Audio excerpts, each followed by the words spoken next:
Hello friends, स्वागत है आप सबका आपका अपना यूट्यूब चैनल प्रॉपर क्लास में। आज के इस हम वीडियो में पढ़ेंगे कक्षा 8 का गणित और अध्याय 1 में हमको पढ़ना क्या है, परिमेय संख्या। और इसका पार्ट 1 वीडियो बन चुका है, ये वीडियो का पार्ट 2 होने वाला है। आज के इस सेशन में हम लोग पढ़ेंगे कुछ इस तरह से दिया हुआ है। यहाँ संक्षेप में देख लेते हैं क्या क्या पढ़ने वाले हैं।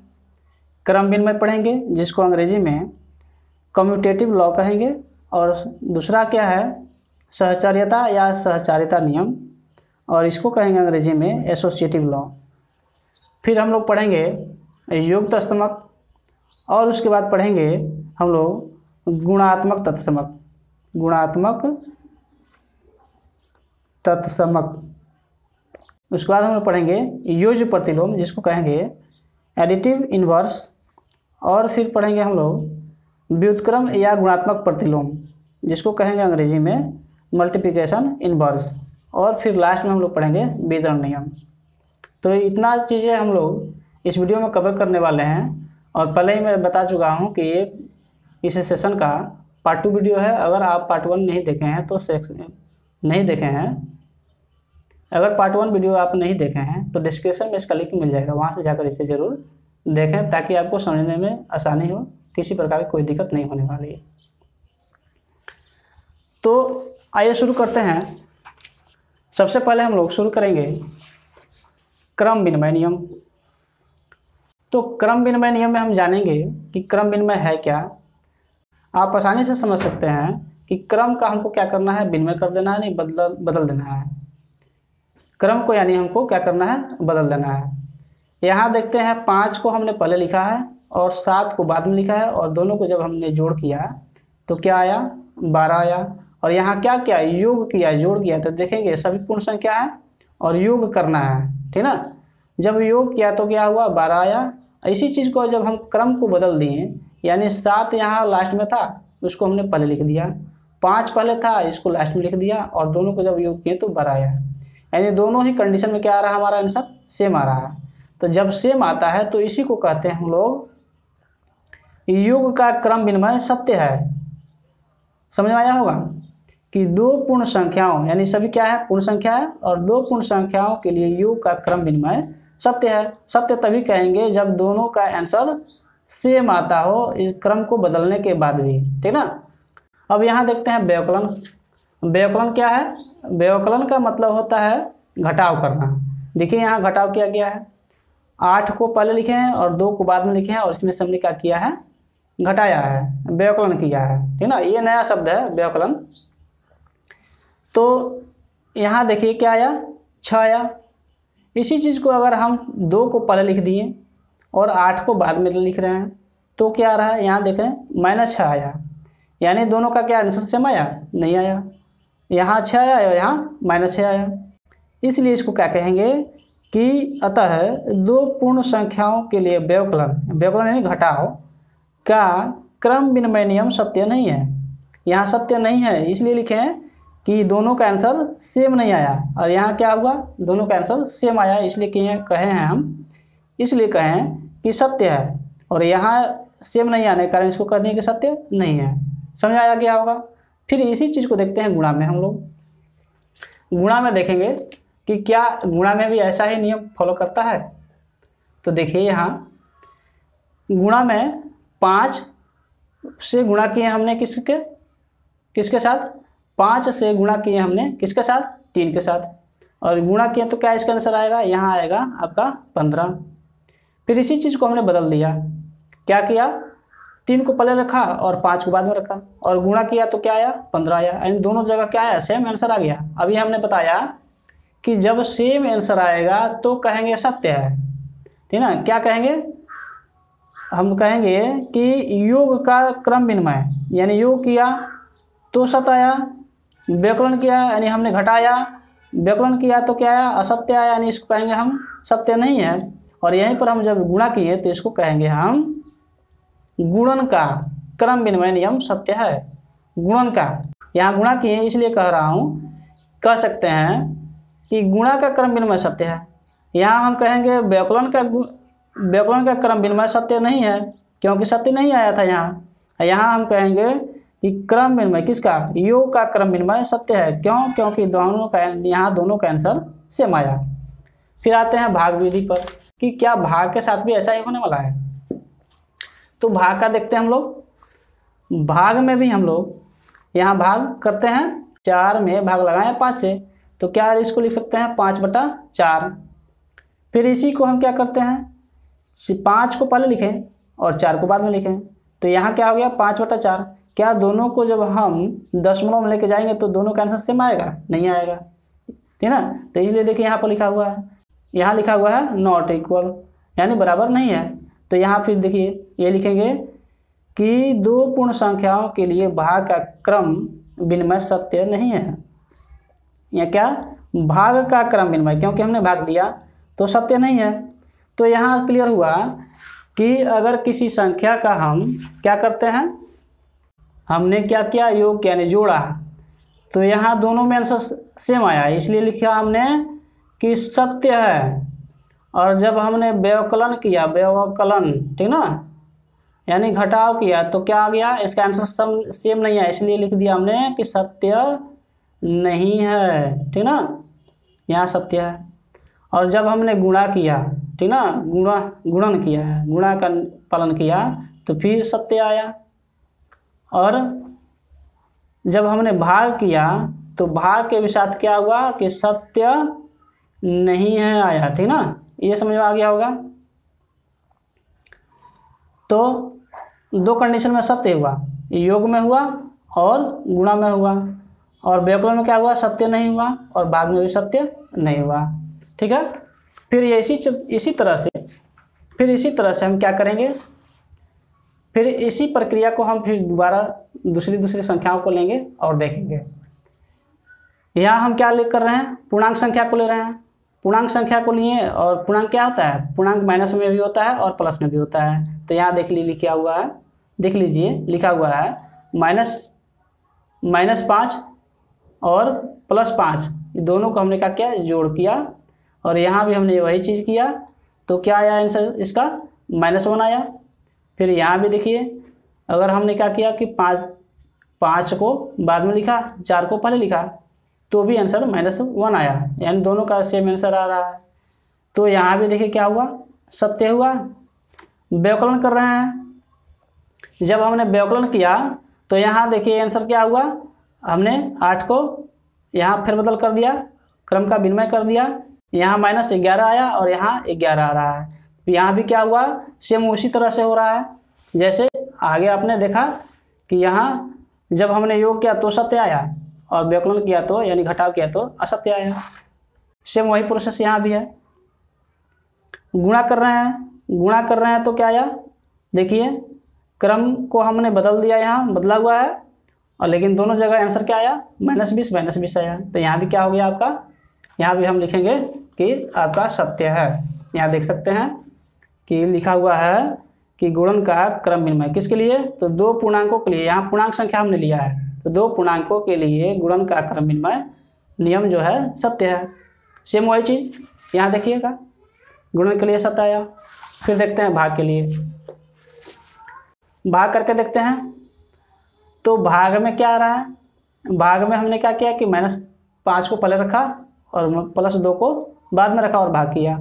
इसका आंसर क्या आया, इसका आंसर -5/2 आया, और यहाँ हमने क्रम को क्या किया, बदल दिया, तो 2/5 आ गया, यानी दोनों का आंसर सेम नहीं आया, अंतर आ गया, ठीक ना। तो यहाँ भी क्या लिख देंगे कि 2 पूर्णांकों, ये पूर्णांक हम ले रहे हैं ना, इसलिए पूर्णांकों यानी 2 पूर्णांक संख्याओं के लिए भाग का क्रम विनिमय सत्य नहीं है। तो सेम वही चीज़ है, यहाँ भी प्रमेय संख्या के भी साथ वैसे ही करेंगे। तो योग करेंगे तो सत्य आएगा, और व्यवकलन करेंगे तो असत्य आएगा, ठीक ना, यानी हम माइनस करेंगे तो असत्य आएगा। फिर अगर हम गुणा करते हैं, ठीक ना, गुणन विधि हम करते हैं तो सत्य आएगा, और फिर भाग करेंगे तो असत्य आएगा। समझ में आ गया होगा आपको। फिर समय कम लगे इसलिए मैं एक करके दिखा नहीं रहा हूँ, आप एक समझ जाएंगे तो बाकी सब समझने में आसानी होगा, ठीक ना। फिर हम देखते हैं सहचर्यता या सहचारिता नियम, ठीक ना, एसोसिएटिव लॉ। इसमें भी हम क्या करेंगे, पहले योग करेंगे, और इसमें भी हम क्या लेंगे, पहले पूर्ण संख्या लेंगे, फिर हम पूर्णांक लेंगे, फिर परमेय संख्या लेंगे। तो पहले हम पूर्ण संख्या लेते हैं। पूर्ण संख्या में देखिए यहाँ हम क्या किए हैं, सहचारता नियम। सहचारता नियम में क्या होता है, सहचारता नियम में कि 3 संख्याएं होती है जिसमें 2 संख्या को हम ब्रैकेट के अंदर घेर देते हैं और फिर दूसरे साइड में, यानी ये लेफ्ट साइड हो गया या राइट साइड हो गया। तो राइट साइड में क्या किया हमने, सेम उसी नंबर को यहाँ लिखा, उसी सीक्वेंस में लिखा, लेकिन हमने क्या किया, ब्रैकेट में अब 5 और 4 को घेरा था यहाँ फर्स्ट में, और सेकंड में क्या किया हमने कि 4 और 6 को घेर दिया, और सबको जब हमने जोड़ा तो क्या आंसर आ गया, दोनों का आंसर सेम आएगा। क्योंकि देखिए 5 और 4 9, और 9 जोड़ लेंगे, उसके बाद जोड़ेंगे 6 को, तो 6 को जोड़ेंगे तो 9 6 15 हो गया। यहाँ देखिए क्या करेंगे, पहले यहाँ भी हम 4 और 6 को जोड़ेंगे, 4 6 10 हो गया, 10 के बाद हम जोड़ेंगे 5 को, यहाँ भी 15 गया, दोनों जगह सेम आया। यानी इसके लिए भी क्या है कि 3 पूर्ण संख्याओं के लिए योग का साहचर्य सत्य है, ठीक ना। तो यहाँ सत्य आया। फिर व्याकरण में देखते हैं, व्याकरण भी वही होने वाला है जैसे आपने क्रम विनिमय में देखा। क्रम विनिमय भी वही है कि यहाँ अगर हम माइनस वाला लेते हैं यानी व्याकरण करते हैं यानी माइनस करते हैं, यहाँ माइनस है यहाँ माइनस है, तो देखिए क्या होगा, पहले हम यहाँ 7 8 और 5 3 संख्या है, और भी कौन सा संख्या है, तो पूर्ण संख्या है। तो इसी को हम क्या किए, 7 8 और 5 को 7 8 5 यहाँ लिख दिए, और क्या किया हमने व्याकरण किया यानी घटाव किया। तो देखिए पहले 7 में से 8 घटाएंगे तो क्या होगा, -1 आया, और फिर -5 क्या होगा, -6 हो जाएगा, ठीक ना। फिर क्या करेंगे, यहाँ माइनस करेंगे तो क्या होगा, 3 होगा, फिर 3 आया, तो 7 में से 3 घटाएंगे तो 4 आया, यानी 4 आया यहाँ, और यहाँ क्या आया था आपका, यहाँ -6 आया था, ठीक ना। तो दोनों का आंसर नहीं मिल रहा है, यानी इसको क्या कहेंगे कि अतः 3 पूर्ण संख्याओं के लिए व्याकरण की साहचर्यता सत्य नहीं है। सेम उसी तरह से देखिएगा किसमें सहचारता में और क्रम विनिमय में भी वही आ रहा है कि योग कर रहे हैं तो सत्य आ रहा है, व्याकरण कर रहे हैं तो असत्य आ रहा है, और गुणा कर रहे हैं तो सत्य आ रहा है, और लेकिन भाग कर रहे हैं तो फिर असत्य आ रहा है। यानी 2 चीज़ों में असत्य आ रहा है, किसमें, तो व्याकरण और भाग में क्या आ रहा है, असत्य आ रहा है, और योग और गुणा में क्या आ रहा है, योग और गुणा में क्या आ रहा है, सत्य आ रहा है, ठीक ना। यही चीज़ नियम, यही चीज़ यहाँ भी होने वाला है। तो चलते हैं आगे बढ़ते हैं, समझ ही गए होंगे कि क्या है इसका साहचर्यता नियम। कि साहचर्यता नियम में हम क्या करते हैं कि 3 संख्याएं होती है, और ब्रैकेट में जो पहले फर्स्ट में 2 घेरते हैं, लास्ट वाले में क्या करते हैं, जो राइट हैंड साइड में रहता है उसमें हम क्या करते हैं, लास्ट वाले 2 संख्याओं को घेर लेते हैं, ठीक ना। फिर हम लेंगे परिमेय संख्या। परिमेय संख्या के भी साथ वही होने वाला है, इसको भी जोड़ेंगे तो क्या आएगा, यहाँ पर भी हम क्या करते हैं, साहचर्य नियम का पालन करते हैं। तो यहाँ भी सेम वही आने वाला है जब हम योग करेंगे, ठीक ना। योग करेंगे तो सत्य होगा। फिर हम जैसे ही यहाँ व्याकलन करेंगे, यहाँ देखिएगा क्या करेंगे, हम व्याकलन करेंगे, ठीक ना। जैसे हम व्याकलन करेंगे तो फिर यहाँ पर असत्य आएगा, देखिए यहाँ लिखा भी है असत्य है, ठीक ना, यानी सत्य नहीं है। फिर गुणा करेंगे, क्या करेंगे, फिर गुणा करेंगे, गुणा करेंगे तो क्या आएगा, गुणा करेंगे तो यहाँ सत्य आएगा, देखिए लिखा हुआ है गुणन का साहचर्यता सत्य है। फिर भाग करेंगे तो क्या, ठीक ना, इस नियम के अनुसार आपको पता है कि क्या होने वाला है, ठीक ना। तो भाग करेंगे तो क्या होगा, असत्य आएगा। तो देखिए यहाँ भाग का साहचर्य नियम लागू नहीं है, यानी असत्य है, यहाँ लिखा हुआ है देखिए कि अतः परिमेय संख्या के लिए भाग साहचर्यता नहीं है, ठीक ना। अगर आप हमारे नए व्यूअर हैं तो आप हमारे चैनल को सब्सक्राइब कर लीजिए, लाइक कीजिए, और अपने साथियों के साथ जो आपके वर्ग साथी हैं उनके साथ भी शेयर कीजिए, ताकि उनकी भी पढ़ाई जारी रहे और इस लॉकडाउन में किसी प्रकार की किसी को क्षति नहीं पहुंचे, और आपको महसूस ना हो कि हमारी पढ़ाई में बाध्यता पहुंची है, ठीक ना। तो आइए आगे देखते हैं क्या है इसमें। हम लोग क्रम विनिमय पढ़ चुके हैं, सहचारता पढ़ चुके हैं, अब पढ़ने वाले हैं क्या, तो योग तत्समक, ठीक ना। तो योग तत्समक आइए देखते हैं योग तत्समक क्या है। योग तत्समक में यानी कि हम जब जोड़े ना तत्समक, यानी तत् जस का तस रह जाए, ठीक ना। कोई संख्या, किसी संख्या में हम क्या जोड़े हैं कि जस का तस रह जाए, ऐसे समझिए इसको साधारण भाषा में, ठीक ना। अगर हम 7 में हम अगर 0 को जोड़ दें तो क्या आएगा, 7 ही आएगा। इस अंक में, इसके वैल्यू में क्या कोई अंतर आया? कोई अंतर नहीं आया, जस का तस रह गया, ऐसे समझिएगा, ठीक ना। तो युक्त दशमलव क्या होगा? शून्य होगा, ठीक ना। तो देखिए शून्य एक युक्त दशमलव कहलाता है। किसी भी संख्या का युक्त दशमलव क्या कहलाता है? शून्य कहलाता है, क्योंकि शून्य को जब हम जोड़ते हैं तो उसके वैल्यू में किसी प्रकार की कोई अंतर नहीं आता है, जस का तस रह जाता है। ऐसे साधारण भाषा में आप याद रखिएगा, ठीक ना। फिर देखते हैं अगला क्या है, आगे हमको पढ़ना है आगे कि गुणात्मक दशमलव, ठीक ना। हम पढ़ेंगे गुणात्मक दशमलव। तो गुणात्मक दशमलव में क्या है कि ये अभी ऐसा समझें कि जस का तस, यानी हम गुणा करें तो जस का तस रह जाए, यानी कोई भी किसी प्रकार का कोई अंतर नहीं आया। जैसे मान लीजिए यहाँ 7 था तो 7 में हम गुणा करेंगे, ठीक ना। गुणात्मक का मतलब गुणा करेंगे, तो क्या गुणा करेंगे?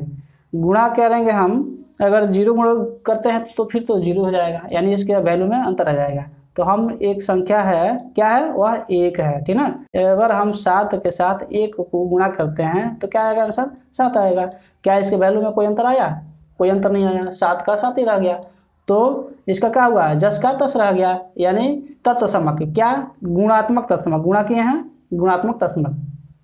अगर पूछा जाए कि किसी संख्या का गुणात्मक दशमलव क्या है तो आप बताइए क्या? 1 होगा। अगर युक्त दशमलव पूछा जाए तो क्या बताइएगा? 0 बताइएगा, ठीक ना। क्लियर हो गया होगा। फिर आगे हम लोग क्या पढ़ेंगे? अब पढ़ेंगे योग प्रतिलोम। क्या पढ़ेंगे? योज्य प्रतिलोम पढ़ेंगे, ठीक ना।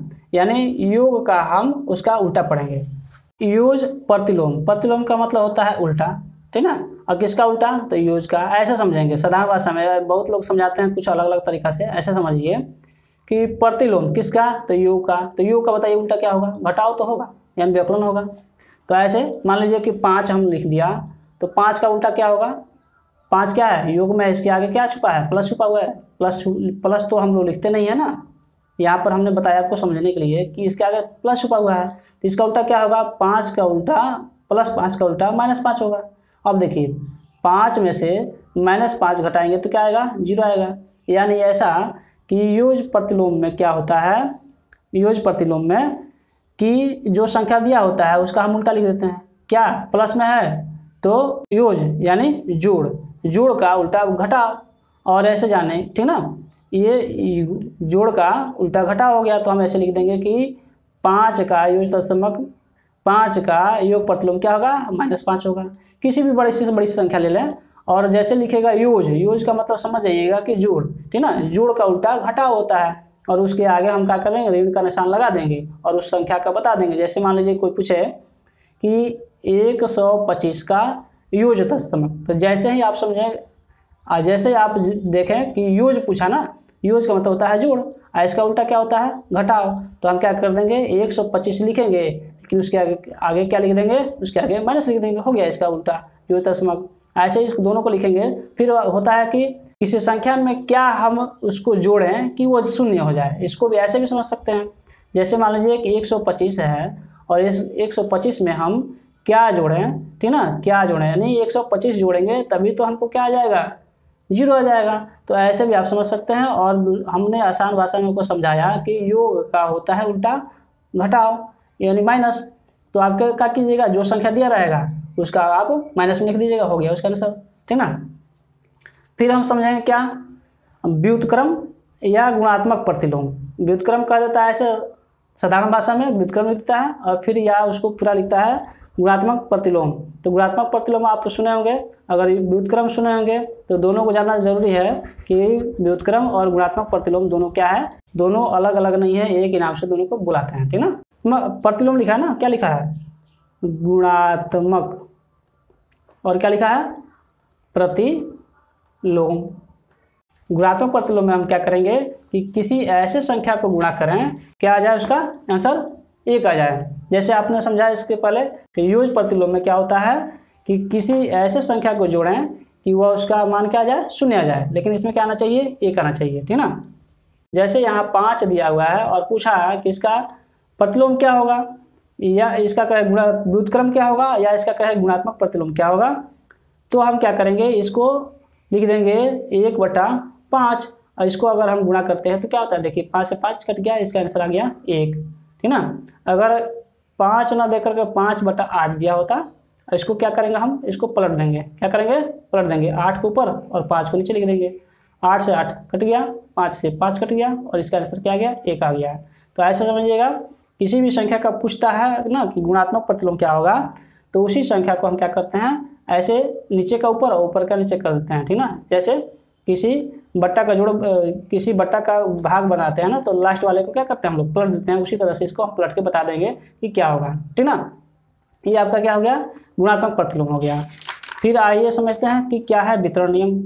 वितरण नियम समझेंगे, ठीक ना। हमने समझा क्या, व्युत्क्रम समझ लिया, योज प्रतिलोम समझ लिया, अब हमको समझना है वितरण नियम, ठीक ना।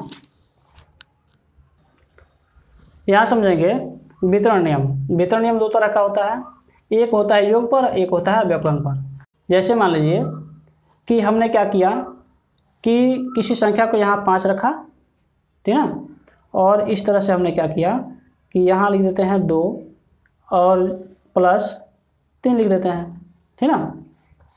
तो इसको वितरण किया हमने, क्या किया, वितरित किया। इसी को ऐसे भी लिख सकते, वितरित क्या नहीं, अलग अलग पार्ट में वितरण कर दिया, अलग अलग पार्ट में इसको बांट दिया।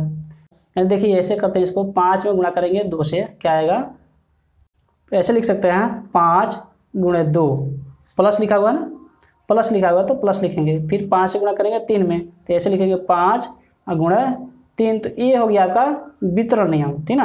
लेकिन किसका वितरण नियम होगा, यहाँ लिखा हुआ है गुणन की योज पर वितरण। यानी हमने देखिए यहाँ क्या किया, गुणा किया, लेकिन यहाँ योज मतलब कि जोड़ पर वितरण था, ठीक ना, यहाँ जोड़ आया। अगर इसको कहेगा, यहाँ समझिएगा दूसरा चीज़, पहला टाइप था, ये क्या था आपका, पहला टाइप था। दूसरा टाइप ये होगा कि 5 लिखा होगा और 2 है, यहाँ 2 लिखेंगे, और माइनस लिखा हुआ है तो हम यहाँ माइनस लिख देंगे और यहाँ 3 लिख देंगे, और यहाँ इसको हम वितरित कर देंगे। कैसे वितरित करेंगे, तो इसको देखते हैं। 5 को 2 से गुणा करेंगे, यहाँ लिख देंगे 5 × 2, माइनस लिखा हुआ है, माइनस लिखेंगे। फिर 5 को गुणा में लिखेंगे 3 को, 5 × 3। तो देखिए इसको क्या कहेंगे, इसको कहेंगे कि गुणा की व्यवकलन पर वितरण, ठीक ना। क्या कहेंगे, गुणन की व्यवकलन पर वितरण कहेंगे, क्योंकि यहाँ हमने व्यवकलन किया है, नहीं घटाव किया। यहाँ क्या किया हमने, योग किया। लेकिन यहाँ देखिएगा, यहाँ कॉमन चीज़ है कि यहाँ गुणा दोनों जगह रहेगा, इसलिए यहाँ देखिए लिखा हुआ है गुणन, फिर यहाँ भी लिखा हुआ है गुणन, ठीक ना। तो 2 तरह का होगा, दोनों जगह क्या होगा, गुणन होगा। यानी गुणा हम करेंगे ही करेंगे, यहाँ गुणा तो करना ही करना है, लेकिन यहाँ चीज़ें बदल सकती है, प्लस भी हो सकता है और माइनस भी हो सकता है। जहाँ प्लस होगा उसको कहेंगे योज पर वितरण, और जहाँ पर माइनस होगा, यहाँ देखिए माइनस है, तो इसको क्या कहेंगे हम लोग कि व्यवकलन पर वितरण। समझ आया होगा। तो दोस्तों आशा करता हूँ आपको बहुत बढ़िया से समझ में आया होगा, और वीडियो लंबा ना हो इसके लिए मैं इतना ही समझाया। हम लोग प्रश्नावली को हल करेंगे पार्ट 3 वीडियो में, और सबको हम बारी बारी से सॉल्व करेंगे। तो छोटा छोटा वीडियो बना रहा हूँ ताकि ज़्यादा आपको पढ़ने में किसी प्रकार की कोई दिक्कत ना हो, समय कम लगे, आप उबे नहीं और हंसते खेलते पढ़ते रहें। तो एक बार मैं फिर से दोहराना चाहूँगा कि अगर आप हमारे नए व्यूअर हैं तो हमारे चैनल को सब्सक्राइब जरूर कर लें और अपने दोस्तों के साथ शेयर जरूर करें। साथ ही साथ वीडियो को लाइक करें और खुश रहें। धन्यवाद।